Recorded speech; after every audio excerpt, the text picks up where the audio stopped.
AFM, and that's ABBA and Waterloo. And I know you used to go along to the clubs and dance your little hearts to light away.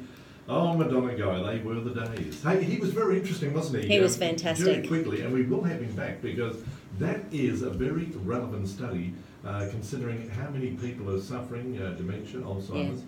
And of course, as I mentioned earlier, Darryl Eastlake yesterday passed away. It's a cruel illness because when you forget your loved ones, your family, you don't know where you live. It's very, very sad. It affects the family, I think, more than the individual suffering. Yes, absolutely. And when we're seeing people in the clinic, you know, the sandwich generation, the people sort of our age who are looking after their ageing parents and they're looking after, or the kids are still living at home at, 25, 30 years old with the kids.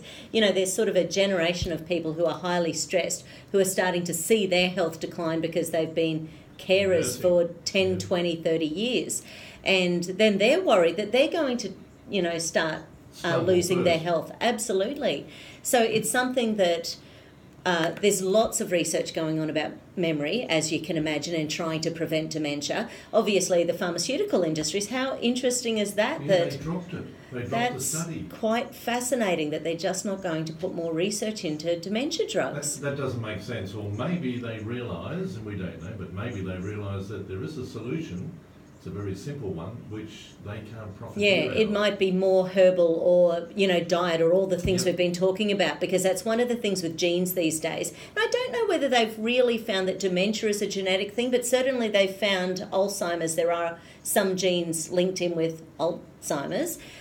So, it's one of those things that if you know you're starting to have struggles with your memory, do something about it. I'm in small plays regularly, and at the moment, last night I just went for an audition, and who knows whether I'll get in or not, but nonetheless it's one of those things where when you have to go along twice a week and remember a bunch of lines and then you can't remember them, and then you feel like a bit of a nong because other people can remember. Change the storyline. Funnily enough, a few years ago we had a guy who was ad-libbing left, right and centre, and he would steal other people's lines, and then you would go, okay, well I know you've taken my line, what do I say now?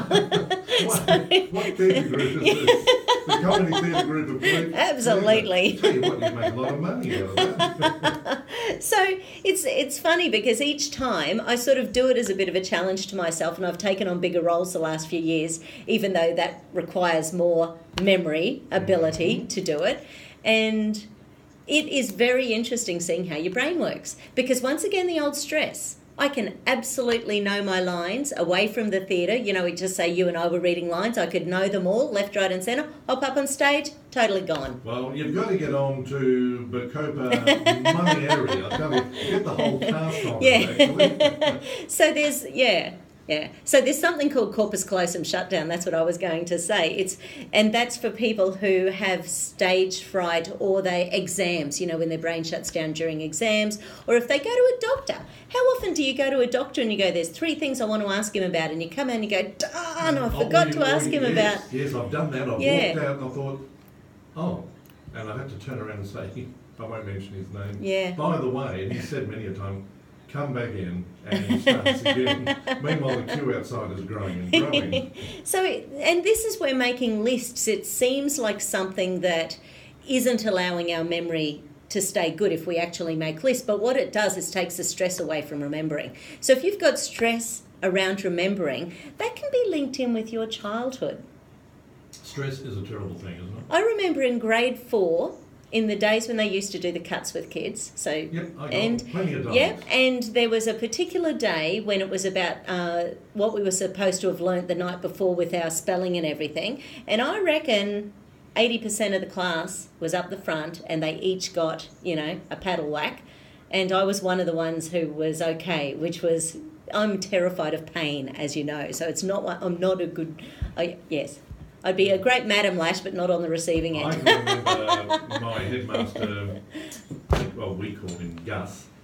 His surname was Chervin. I don't think Gus would still be alive today. I'm not sure he would. But if you're out there, Gus, good morning. Great to have you along. But grade 12 was some very notable boys who are associated with good footballers today, or were.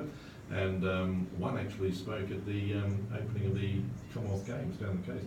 And he lined the 4 of us up. We were just larking around at the end of grade 12, and he looked at us, looked up, he was only about 5'2", and we were all fairly tall lads, and he said, "You boys leave this year, don't you?"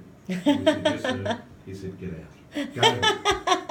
So I missed out on getting my last cuts.